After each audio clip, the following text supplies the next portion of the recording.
Hello and welcome to another edition of Get Your Fill, Financial Independence and Long Life, where we explore ways to achieve those two goals in the most fun and stress-free ways possible.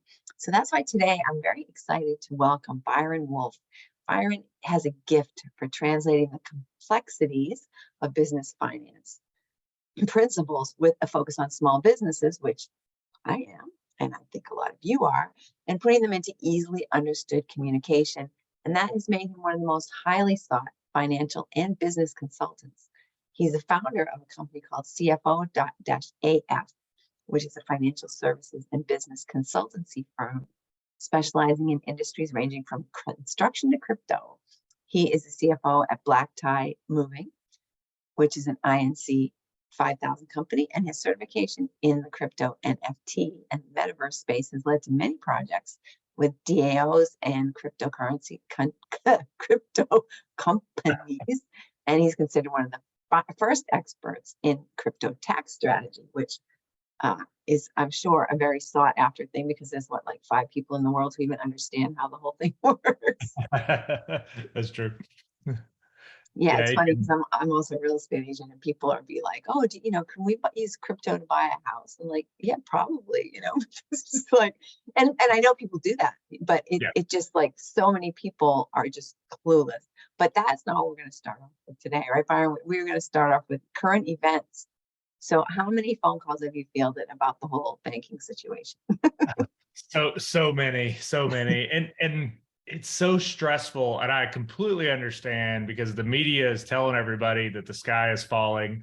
Their friends, their neighbors are, they're stressed out, and so that stress can just be contagious, and so we can kind of get into our own heads and, oh, what are we going to do? And our accounts, are they secure? Is my bank good? Are they going to be here next week? And there was an article that came out last night with some people arguing that the government was going to announce this late Friday night so that nobody could take action until the following Monday. So it's, there's all this fear right now. And what I keep telling people is, what has worked for you in the past is going to continue to work for you in the future, and if you let the fear control your actions, then you're just not going to make good decisions.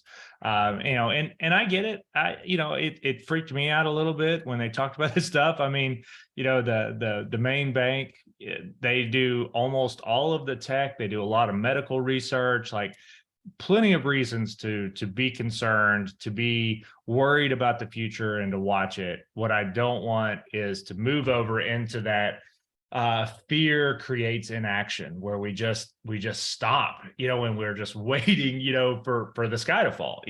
We have to continue to move forward. We have to continue to make good decisions.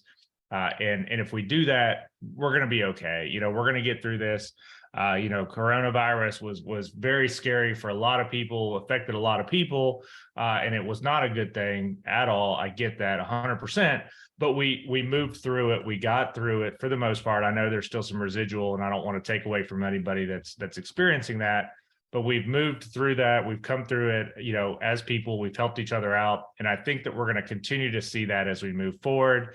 If you're really concerned about this, find somebody that you can talk to about it, get it out. Don't just internalize it. Get this stuff out, talk about it, talk about your fears. And then I want you to come together with that person and say, hey, we're not going to let this stop us from doing business. We're not going to let this stop us from doing life. Let's continue to make good decisions moving forward, affect the things that we can affect, and we need to set aside the things that we don't have any control over. So excellent advice. Excellent advice. Yeah. And you can look back at the past, like who prospered during the Great Depression, people who kept their heads, who knew that someday what goes up goes down, has to come back up. That if you have faith in the economy. But I think, I don't want to go too far down this road, but I think right now people are not feeling, there's just a lot of conspiracy sort of drama about the government. The government is like that the government isn't being honest with us, or that I know how many people have told me they're going to devalue the currency and we're going to end up, trading seashells again. It's just very. Yes. I was at an event with Grant Cardone, if anybody knows who he is, yesterday, and he said it was really kind of funny. He was talking about this kind of dilemma, and he said, who knows? Maybe tomorrow, the U.S. dollar just becomes, completely devalued, and the new currency is turtle turds. And it was, it was such a random thing to say, but this is how conspiracies start. Is people hear these crazy things, and then somebody puts a little bit of validation to it, and then all of a sudden there's this big conspiracy that the U.S. government is converting over to turtle turds. It seems We'll crazy. hear that again. Yeah. It'll So, be on the 5 o'clock news. yeah, yeah, probably. We probably just started the rumor, and it's going to come back. Exactly. But you heard it here first, folks. Go get your turtles now. Yeah, go get your turtles. Print They're money gonna in be. your back, pool or whatever. It's like the goose, the golden goose, laid the golden eggs. Everybody's gonna be going after geese, which really eggs right now are pretty much gold. The price of eggs has gotten Right. crazy. And the ones I bought the other day, they were so small. I used them in a recipe. I'm like, that's it? That's the size of the egg. I gotta go get super jumbos now so that I can have a normal size egg. It's really crazy. Oh yeah. No, I love it. I love these videos that are coming out, these people that are in like fur jackets, and they've got the big gold chains, and then they've got the crates of eggs, the new millionaires, the egg farmers. Yeah. It's funny. And and I think we have to laugh at things. If we start to freak out, find something that's funny about it, laugh about it, get that little bit of a boost, by making a joke, laughing, giggling, whatever, and then let's just move on, because it's so easy to get caught up in all of, like you said, there's so many conspiracies out there that talk about this, and so because I'm crypto tax certified and have a really good understanding, and I work with some DAOs, one of the big ones is that, the dollar is done, currency is done. We're moving to this digital, and it's going to be forced by the government, and everybody's adopting, and then Russia comes out with their new crypto system that they're going to put out. We're a long time from that. But the reality of it is, yes, we will have a digital, but this is progression. This isn't, we're not trying to take away dollars. The people that are going to make this happen, they're not trying to take away dollars. They're not trying to say your dollars are going to become worthless. It's just the natural progression of us as people and as we do business, that we're going to move into a digital space because it's faster.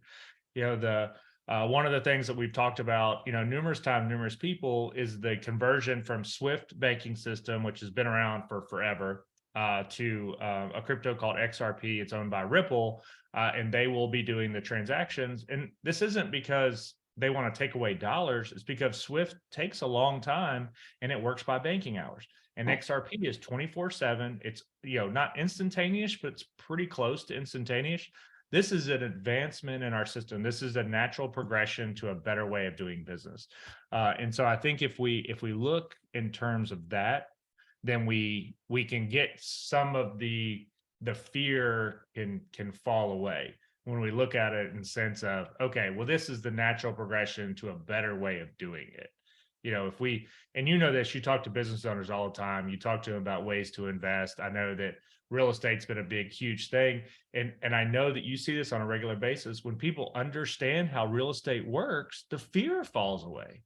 Right. It really does. And so when you can explain that to somebody in a way that they understand and they start to get, the fear falls away. Am I wrong? I feel like that No, would be. it's true. And but what's interesting, and I feel like that's part of a lot of this, is that when you talk about people like, why wouldn't you want to invest in real estate? Oh, well, my grandfather's great uncle's friend's cousin lost their shirt in real estate. It's so like, do you even like, could you even tell me that person's name? I mean, there's just this leftover stuff like trauma, like PTSD from generations before. And I think that's where a lot of this stuff comes from. Just leftover, fear that just gets carried generation to generation. It's just, it's a real shame because it holds people back.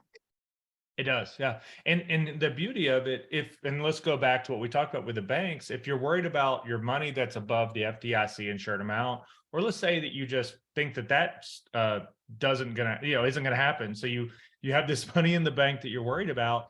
If you put it into real assets, into real estate, it's not going to go anywhere. Your dollars could disappear. Like, I'm not going to say that they are. I really don't want to start that rumor. But if that's what you're concerned about, let's put it in a real asset. I mean, when was the last time a building completely disappeared?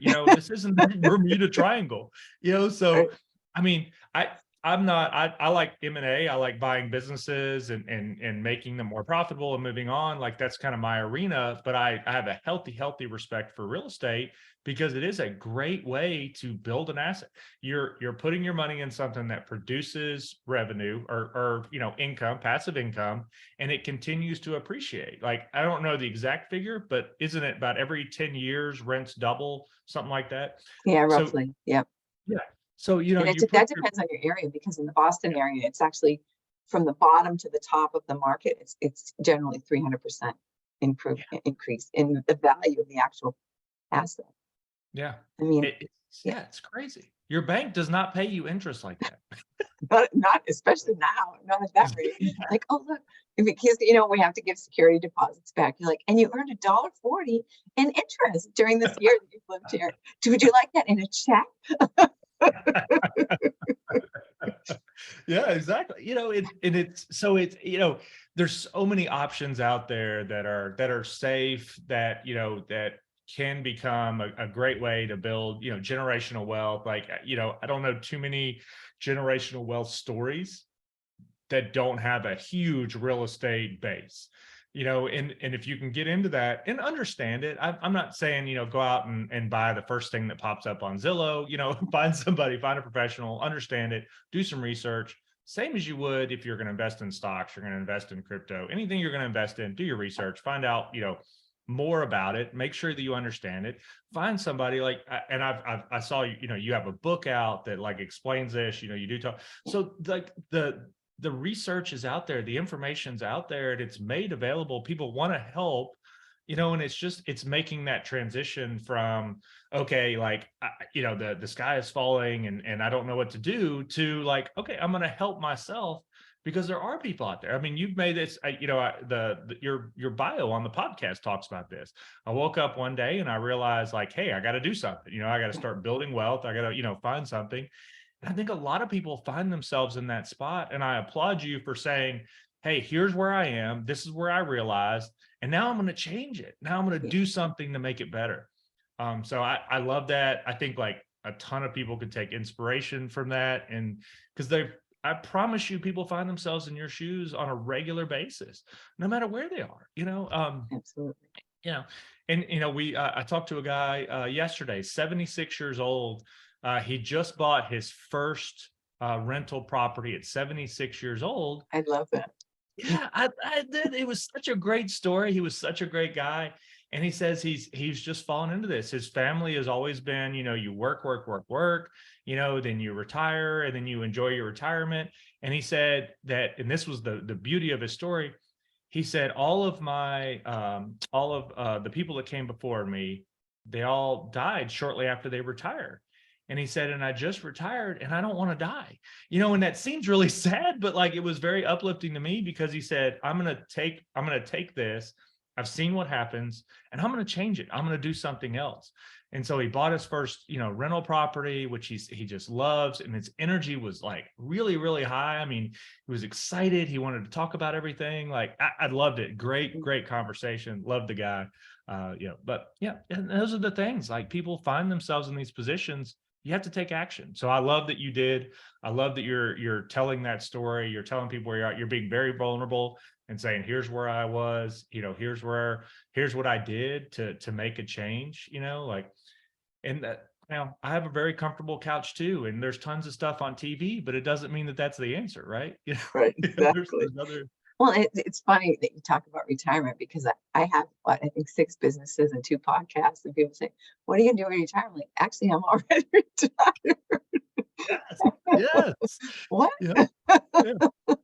But and I would love to hear your definition of retirement, but I always try to push this one on people. I tell them, retirement is doing what you want to do, Exactly. and that's it. Right. So what's your opinion on retirement? What would you call Yeah, it? it's just you do what's fun. You do what drives you. You don't have to care about, is this thing going to make me money? You just say, I'm going to do this because I love it, because it's fun, because it gives me energy and passion and it gets me lit up. And that's it. I mean, retirement, I'm going to play golf every single day of my life for the rest of my life. I would shoot myself, really. I mean, right now I don't even play golf. I want to be running around and busy and active, but not like say, I don't want to be active like with my little spreadsheet saying, oh my gosh, can I afford to go out to dinner tonight? Like that's not my idea of, fun or So No, let's have fun. Let's do this, right? Yes, no, 100%. I love that. I truly do, because that's exactly it. It's funny, and it's crazy to me because the very young generation, we have 3 young boys, 19, 21, 26. And like, I hope they don't hear this, but they truly have, because they just want to do what makes them happy, and they tell me all the time, they're like, I just want to do what's fun. I just want to do what makes me happy, but there's no financial base there, other than, I guess, like, like our youngest, he keeps telling us, he's like, we have, he doesn't really understand the concept money. So we have a decent house, things are paid off. So he thinks, of course, we're rich, and he's like, we're rich, so I should be able to do whatever I want, and then you guys just pay for it, and I'm like, well, I wish it was like that, but it's not. But no, we're rich. Now you got to get rich. yeah, exactly. Yeah. You've got to find the thing that makes you rich. But they do have it. They say, hey, we want to be happy. We want to do what makes us happy. And I love that for like retire, like, build something and then do that. It's really hard to do that when you're living out of the back of your car or sleeping on your friends' couches. I don't think that there's real happiness there. There's the saying, like, money can't buy happiness. And I get that, but like, I don't know a whole lot of super happy, really, really broke people, Right. like Poverty can't buy happiness either, unfortunately. no, 100%. Yeah, 100%. You Yeah, gotta if be you don't happy know where you're going to first, sleep. and then everything else just comes along and happens in a great way. So Yeah. No, exactly. I love it. Sorry, we went crazy off topic, but that's I I know love you that. had given me this really great segue into crypto, and then we went right off into another place. But let's talk about that a little bit. I mean, I know at this point most people probably like have a pretty good understanding of it, but can we just talk like do you have like a 5-second version of like blockchain and like help people understand? Because I'd heard, they because this is what I don't get. Why couldn't it be hacked? And it has been, right? Somebody hacked it now. So Yeah, so the wallets, yes. So it's smart contracts. So if you think about it, it's the conversion of English and math, right?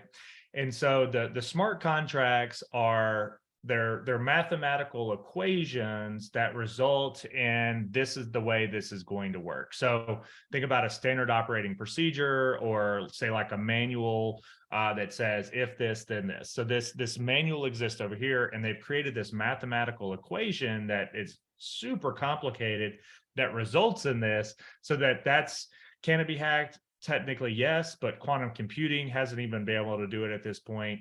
It's the human aspect. So that the hacking has always been involved with some person that has the code or has the backdoor or something like that. So it's a human involvement. The electronic or the digital version of it, not yet, not as of yet. I'm not saying that quantum won't figure this out at some point, but as of now, it doesn't exist, can't be replicated. So it's the smart contracts is where the value lies, and it's that instantaneous. So instead of taking time and then having the human aspect in it, it's taken that out and it's become a digital conversion, or it lives in the rules that are based on these super difficult mathematical equations that result in what they call the smart contract, or that kind of, if this, then this. So that's kind of it's longer than 5 seconds, but that's okay. I didn't really think it was going to take 5 seconds. I've heard yeah. it will take a half hour, and I'm still scratching my head. So Yeah. It's complicated, and I get that, and I think that we'll continue to make movement towards that. The people that created it, crazy intelligent, but not necessarily probably the same people that are going to be carrying on normal conversations, in public, so right. yeah, and I live in that world. I'm a CPA, and so I'll go to these like conferences where it's a bunch of CPAs, and I'm just like, man, like the conversations here are intelligent, but This doesn't Boring. translate out. Yeah, doesn't translate outside. So yeah, boring. Thank you. Like, so I record them and then I can fall asleep very quickly at the end of the day. Yeah, I know it's true. And that's probably the same for every profession though, right? You get into the mnemonics of the, the real nuts and bolts of it. And another human would be going like, what the heck is going on? What are they talking about? Why do I care? No, you got to Yeah, translate it into English or some language that's yeah. not No, yeah, I agree. industry specific. Yeah, yeah.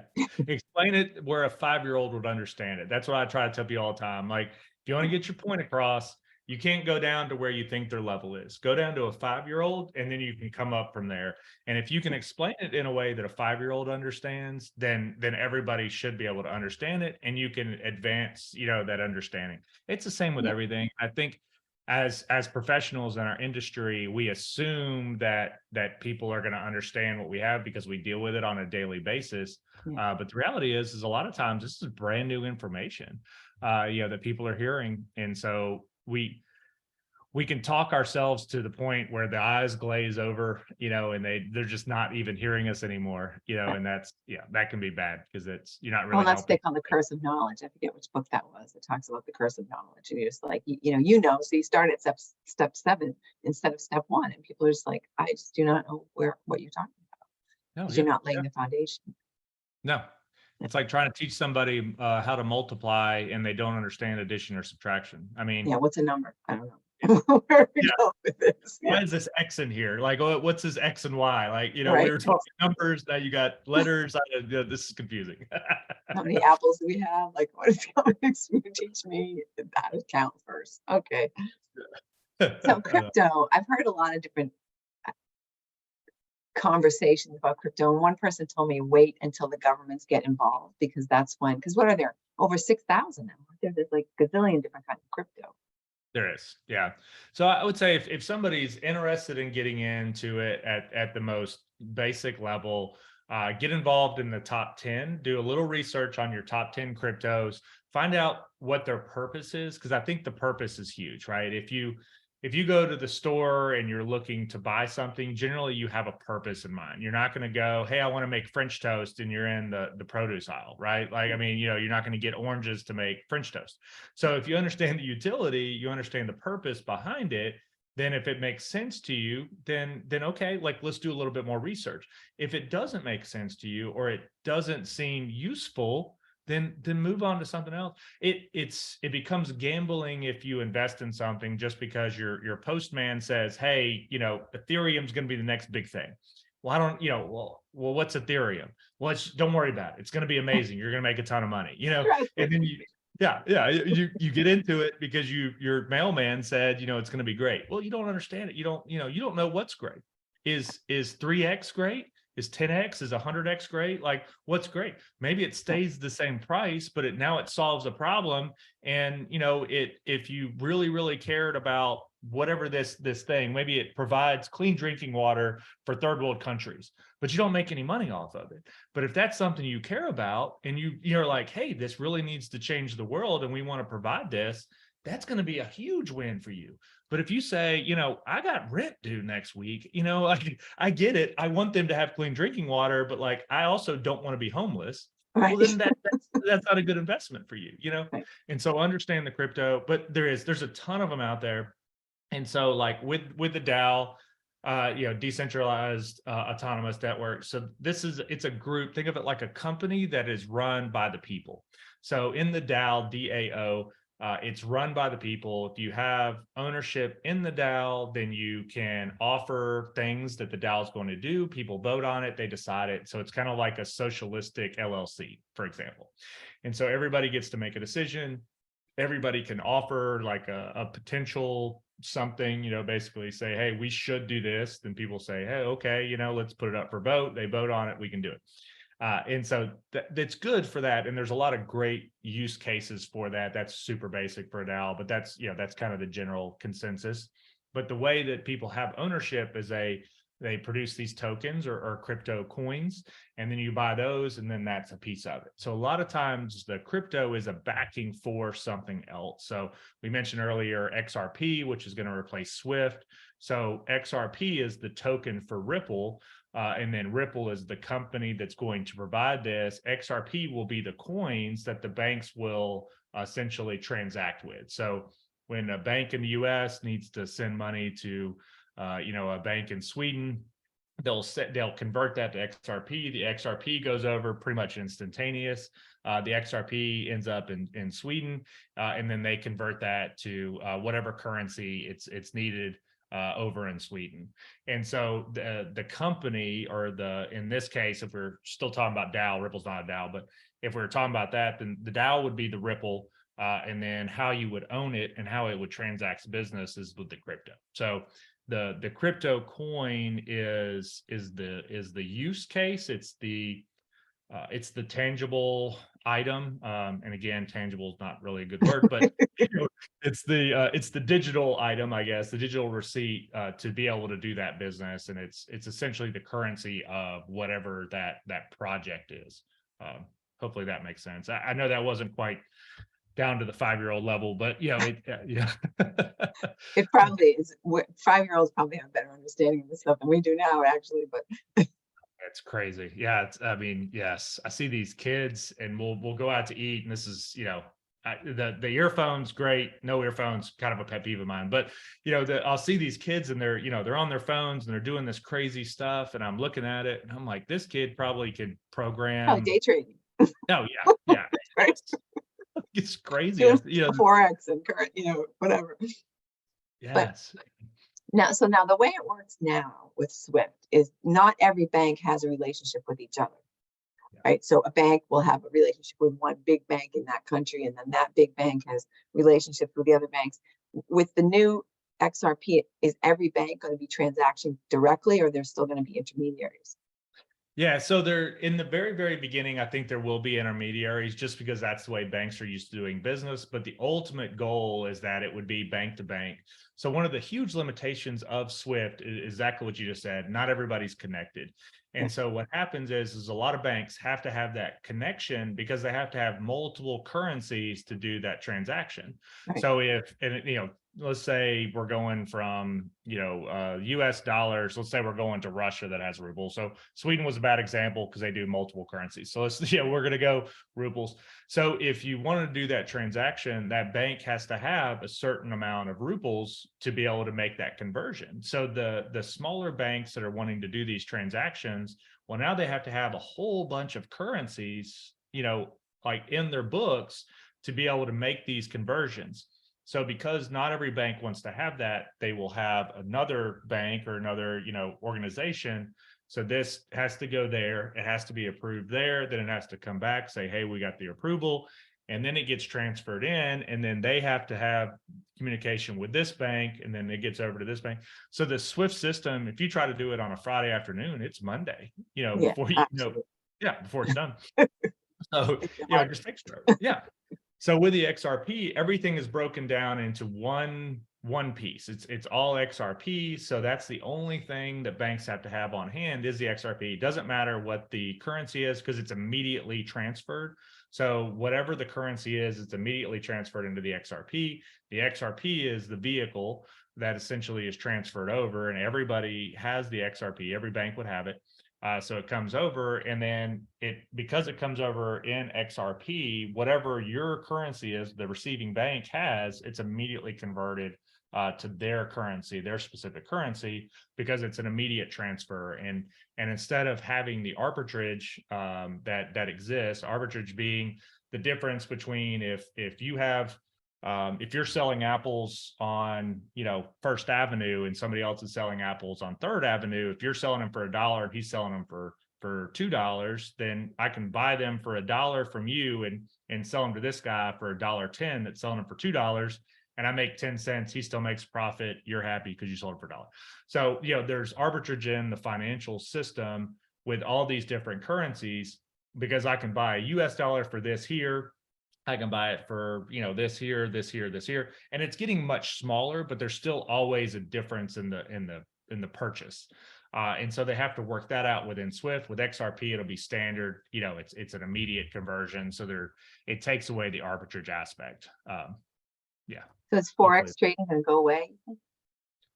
I don't think it'll ever go away because there's always going to be assets that have the arbitrage. There's always going to be somebody that's willing to pay more for something. Supply and demand will always exist within our markets. So until we are a true global market where everything has a set global price, I don't think that we'll ever go away from potential arbitrage situations.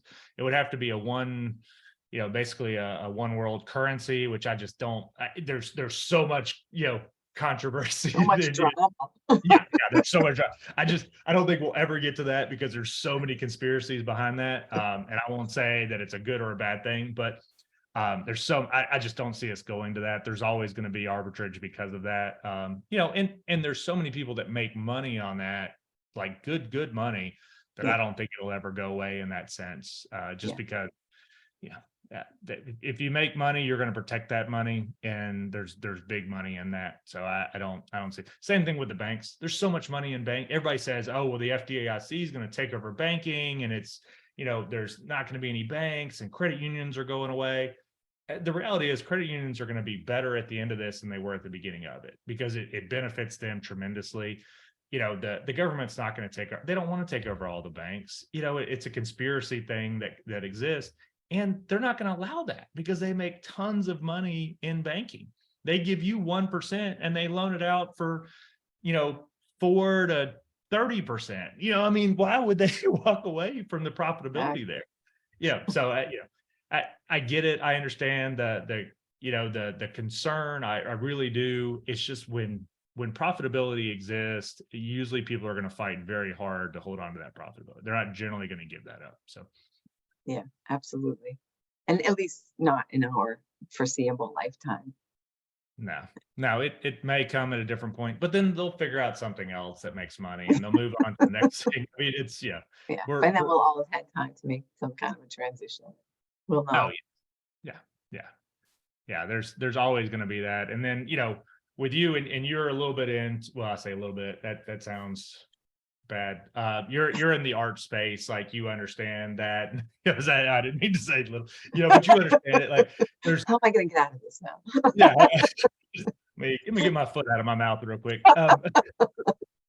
But there's different ways of doing that. And what's art, 100 years ago or 500 years ago, it's different today. There's different aspects of art. Like everybody has heard of the Banksy thing, like these things that would have been graffiti maybe 100 years ago are art now, and so we're moving to a place where it just changes. Like our taste change, like the things that we enjoy, and there's an emotional aspect, well, at least to me, there's an emotional aspect to art. Like when I see something and it gives me an emotional response, like that to me is what I want. Like, so like the Mona Lisa is that way to me. I didn't really get it until I saw it, and then when I saw it, I was like, oh my God, like, like the haunting eye. I mean, it's a crazy experience. If you've never seen it, definitely go see it. All these big pieces of art, like it's an emotional response. So if it gives you this emotional response, like that's what people respond to, at least in my opinion. And that changes, our taste change, like what gives us that emotional response changes.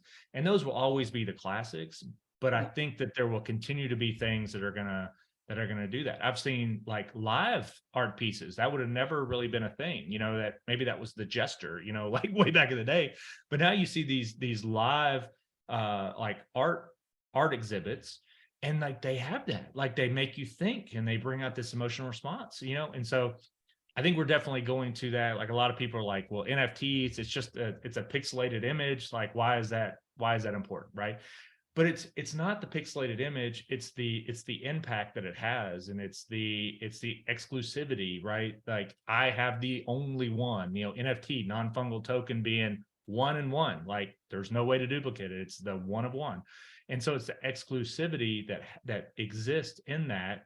It's the feeling of being on the cutting edge of something, being, like first to, like that's the that's the feeling, that's the emotion. And I get it. If you've never been involved, like it seems strange, but I would be willing to bet the major artists, 500 years ago would think that some of the things that we do now that are considered mainstream art are just crazy. They're kind of silly, right?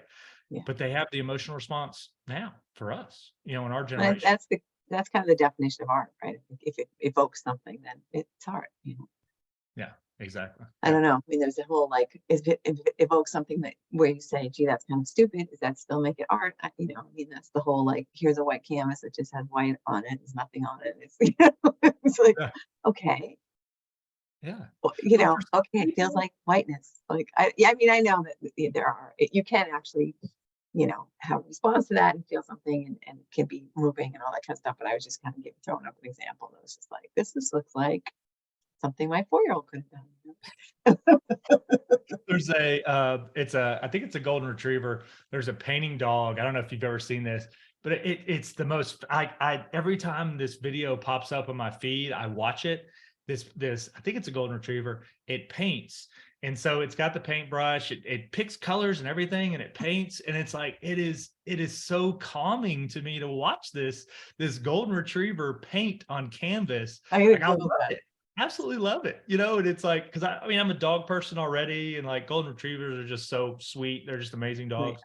And so to see it produce art, like, and just, it keeps kind of coming back to the owner, obviously shooting the video, but you can see that, did I do a good job? Like, do you like it? Like getting the feedback, like that connection is just amazing. Like, to me, that's art. Like, I get it. It's a video. It's a dog painting. Like, it shouldn't be, but like, it's the emotional response. It's the connection between the owner and the dog to me. Like, it's the output that a dog produces. I don't know, man. I know it seems really silly, but like, to me, No, it's it's very cool. It's fascinating. definitely cool. Yeah, I like it. I like stuff like that. I like the emotional response, and I'm not art aficionado. Like, I don't have any credentials in that. Like, but I know what I like, Yeah. and that's, kind of bringing it back to crypto. Like, that's really where it comes in. If you're interested in it, like, research, find the things that matter to you, because all of these have some kind of utility, and find the thing that matters to you. If it's a, environmental cleanup, or something that's in kind of the charity space, there's things for that, support those. If it's, hey, I just want to make the most money I can possibly make, then there's the ones that have, the fast advancement, but they're more gambling, because it's Yeah. really just about, they call them rug pulls. And the concept of a rug pull is a bunch of people invest in it, it goes up, and then, like, at some point the value becomes so much that people say, oh, now I'm going to pull my money out. And it's kind of the last few people standing, they lose all their money. So Yeah. uh, Yeah. total That's gamble. also known as the Ponzi scheme, right? Exactly. Yes. Back Yeah. in the day. Yeah. Pyramid. Yes. Pyramid is good. Yeah. Yes. No, I love it. So Byron, do you help people buy crypto, or do you just help them deal with the tax implications? I just help them deal with the tax. So we do massive tax plans for businesses, for the DAOs, for individuals. So a lot of people are getting into crypto as a good way to kind of hold their value, but there's a specific way to do that. And so if you are, and this is just kind of the most basic level, if you're trading crypto in your personal name, every single trade is a taxable transaction. So the best way to limit your tax liability in this is to do a trading account. So it's a specific LLC that exists within that. Now I'm making the pyramid because you mentioned pyramid. So, But it's really it, number law. yeah, it's not a pyramid, but, it exists within that. And so as you trade, it's treated more like inventory. So every time you buy something, consider it like inventory. And so your taxable liability is off of, this is how much I paid, and this is how much I sold it for. And the paid comes out of it. Whatever the balance left over is, that's your taxable liability. Versus in your So much individual simpler. name, yeah, where every single one is taxable. So it can get super complicated, but that's the most basic way to save money, in the crypto space. Makes sense. So Yeah. tell me how your fractional CFO services work. We haven't even talked about that. Yeah. Sorry, we got I was just having such a good time talking. Me too. We're just Uh, shooting the crap here. I love it. These are the best ones, though. Like, I feel like when you get into something and it's like, so like, just okay, we're gonna hit this topic, then this topic. I love the tangents. That's me. I'm a talker. So People are like, oh, but can you give me the questions in advance? I'm like, well, if I knew them, but I never do. exactly, yeah. Like, but it's no fun when you're just answering questions. It's not like these are fun to me. I love these. Like, these are the conversations I love to have. Me too. Well, But I mean, plus every time you've been interviewed, right, it would be the same questions and the same answers, and no one would ever have to watch more than one of your interviews. yeah, yeah, they'd be That's like, not fun. okay, I got it. Check that one off Yep, the check. box. Okay, and then okay. Sorry, go ahead. Tell us about it. Hello. So fractional CFO or fractional chief financial officer. A lot of businesses, they're not at the level yet where it makes sense to bring in a chief financial officer at a high salary. I've seen a lot of people bring those in, but in reality, they're not really big enough. So the CFO ends up being kind of the bookkeeper, the accountant, the Right, payroll specialist, the AR, the the AP. overpriced bookkeeper. Yes, exactly. So you're paying tons of money for what, should be, maybe a lower paid, higher level professional. And so the fractional allows you to have the high level, insight into it, talking about your KPIs, your key metrics, looking at what specifically needs to be done to increase revenue, what specifically needs to be done to streamline the business so that profitability is increased. How do you manage cash flow?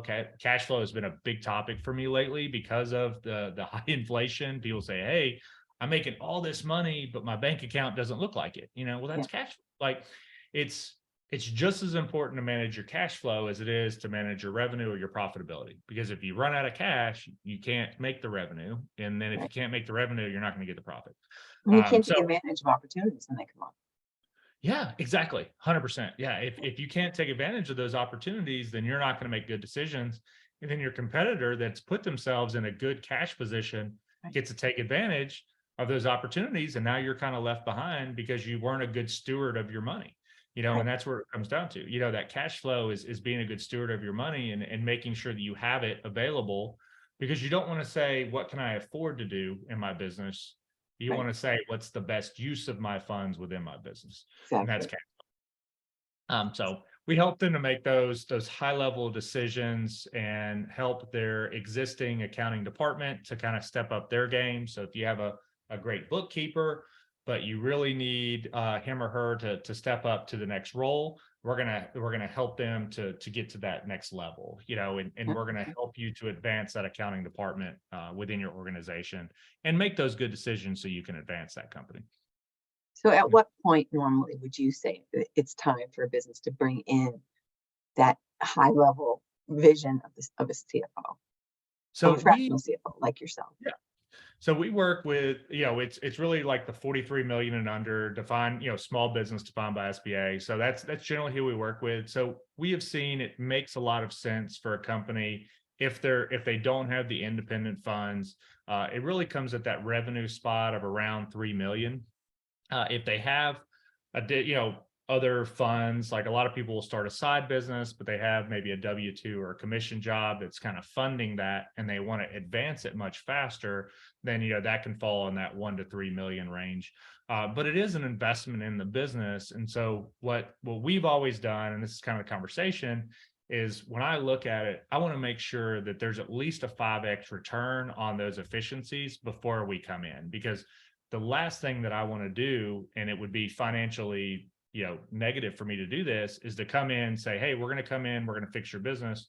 But the cost of that, the investment in your business actually hurts the business because now you can't, buy inventory or pay your payroll or, whatever that needs to be And taken care of. you can't take advantage of the advice, right? You can't afford to implement the advice that you just got. So like, okay, well Yeah. that was the last decision we ever made. Yes. Like a Yeah. really good one at the time. Get all these great things that I could be doing and I can't afford any of them. So If only I didn't have to pay them, darn it. yes, yeah, exactly. Yeah. So we like, that 3 million is pretty much where it needs to be. And I know that seems like a lot of money, but if, and you're a small business owner, so you already know this. And a lot of people, if they have not, they're thinking, oh my God, $3 million. What would I do with $3 million? Well, $3 million in a business is not $3 million in your pocket. It's just Right. not. You're not saying they need $3 million in cash in their, bank account. Yes. Yeah, exactly. Yeah. 3 million, yeah, dollar revenue is, might have, 300,000 if they're really operating well in that account, and I've seen tons of $3 million businesses that really need funding, financing, things of that nature because the cash is just not there. And that's one of the things that we, will solve because you do need to have that, if you start a business and you're really dependent on inventory, well, that inventory can become this massive line item, and $3 million in sales may require $6 million in inventory. I mean, it can get massive. And so, those are real problems that people have. In small business, a lot of, I'm not discouraging anybody from going to small business. I love being a small business owner, what I've always done my whole entire life. But it's not as easy as it seems. Right. And it's not all, roses and parades. It's very hard to do. You're not going to become a small business owner and work 30 hours a week. It's just not a reality. You're probably going to be 60 to 80 hours, unfortunately, but you're doing what you love, hopefully, or what you enjoy. And so it doesn't seem like 60 to 80, plenty of times where I've pulled an 80-hour week, but it's so fulfilling that I love it. Like, Yeah. you mentioned golf earlier. I'll go play golf. I can play. I'm not good, but I can. But I love business. If I go play golf, it's because somebody that I want to do business with is asked me to go play golf, and it's creating that Yeah. relationship. But, Yeah. that's really my hobby, and your hobby can make money, or it can at least cover some costs if you do it in that manner, and I, I don't know what like you're 100% obviously it's not golf, but like you figured that out. Like, I'm sure that you now, your passion has become a way that at least covers costs, if not makes money for you, Right. and to me, that's the best way because we're not worried about the expense of doing that hobby because it does produce, but we're making an impact too. And like, maybe that impact is only by you've hired people that share your passion and you're able to provide them a way of life that allows them to be involved. Even if that's your only impact, that's an amazing impact. Like, that is awesome. You're basically making somebody's life that much better, or multiple people's lives that much better. And that's Right. a great impact. It doesn't Yeah. always have to make a bunch of money. If you're making the world a better place for yourself and other people, to me, that's a huge win. I'll take that win over a bunch of money, any day of the week. The bunch of money, like, I'm just going to use that probably to donate to a charity Yeah. or do, Exactly. so And that's not I, even gonna be as fulfilling for them or for you, or right? I mean, having those yeah. people around, to brainstorm with them and have, great energy around you. It's fantastic. Yeah, it's amazing. So, and you've probably seen this as well, but like, the best culture I've ever seen in companies generally comes from the companies that aren't focused on profitability. Right. You know, they have these amazing, because everybody's on the same page, everybody believes in the vision, the core values are right there, they're aligned, people know them, but they do make great money. Like, a Right. good culture, they make great money, but that's never the focus. They've created this culture of like-minded people that really believe in the vision, they believe in what you're doing, and like, the result is profit, but it's not the goal. And the Right. ones that are, it's just profit, if that's just the goal, they don't last that long. They really Right. don't, Because people sense that, right? If your whole reason for existing is to make money off of me, I mean, okay, that's really not very rewarding for me as your customer, right? I mean, yeah, we want to help people. We've got this gift, we've got this knowledge, we want to share it, we want to really see companies thrive. Like, I'm speaking from your perspective, right? That it's so great to like see a company that takes our advice and then they turn into, right. I mean, it just lights you up, right? I can tell that that's, you're not just saying like, oh, how much you think they can afford to pay us. It's not, that can't be what it's all about. no, and that's where we differ somewhat. My co-founder of CFO AF, one of the smartest, most beautiful people on the planet, who also happens to be my wife. She has a sociology and a psychology degree. She has a master's in biblical counseling. So she comes in and she has the insight into the people and into the culture, and she can really get into communicating with the people that are in the organization to find out, are they in the position that they need to be in? You know, is the job too big, too small? Is it the wrong position? Wow, And so that's she huge. comes, yeah, I love it. And it's really hard to itemize or to monetize like that aspect, but it's just like what we just talked about. The culture becomes better, and when the culture becomes better, the business is going to be more profitable. It's going to be more rewarding for the people. The turnover goes down. The happiness in the job becomes better. You know, it's the piece that most people don't think about, but it's so important in a company to have that. And I'm extremely happy, blessed, lucky, you name it, to have her on my team, because she definitely brings that in and makes, she makes a tremendous impact, tremendous difference within these companies we work with. Seems like a Yeah, yeah, great wouldn't. partnership. Yes, I agree. I agree. Yeah, she's pretty amazing. I'm a little biased. I mean, just tiny bit,